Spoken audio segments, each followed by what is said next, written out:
அனைவருக்கும் வணக்கம். நேத்து ஒரு போல் போட்டிருந்தேங்க. அதாவது மித் பஸ்டர் மண்டே அப்படின்னு சொல்லி புதுசா சீரீஸ் ஆரம்பிச்சிருக்கோம். அதுல கேட்ட கேள்வி, டான்சில் ரிமூவ் பண்றனால குழந்தைங்களுக்கு இம்யூனிட்டி பாதிக்குதா? அதுக்கு நிறைய பேர் ஆன்சர் பண்ணியிருந்தீங்க. நான் அதோட ரிசல்ட்டை கீழே பின் பண்றேன்.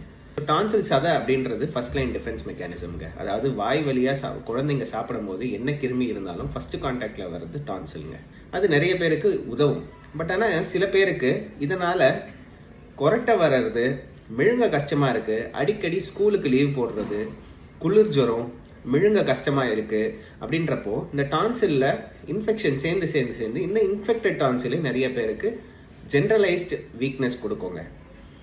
இந்த மாதிரி இருக்கிற குழந்தைங்களுக்கு அவங்க படிப்பு கெடுது அப்படின்னு நினைச்சீங்கன்னா இந்த டான்சில் ரிமூவ் பண்றதுனால உங்க இம்யூனிட்டி கெடாது. இதனால என்ன ஆகும் அப்படின்னா உங்களுக்கு நல்ல ஒரு லைஃப் கிடைக்கும். அதாவது குழந்தைங்க லீவ் போடாம ஸ்கூலுக்கு போவாங்க, படிப்பாங்க, நல்லா சாப்பிடுவாங்க. ஸோ அதனால இது ஒரு மித்து தான். டான்சில் சர்ஜரினால இம்யூனிட்டி குறையாது. இந்த மாதிரி கேள்விகள் உங்களுக்கு ஏதாவது இருக்கு அப்படின்னு நினைச்சீங்கன்னா கீழே கமெண்ட் பண்ணுங்க.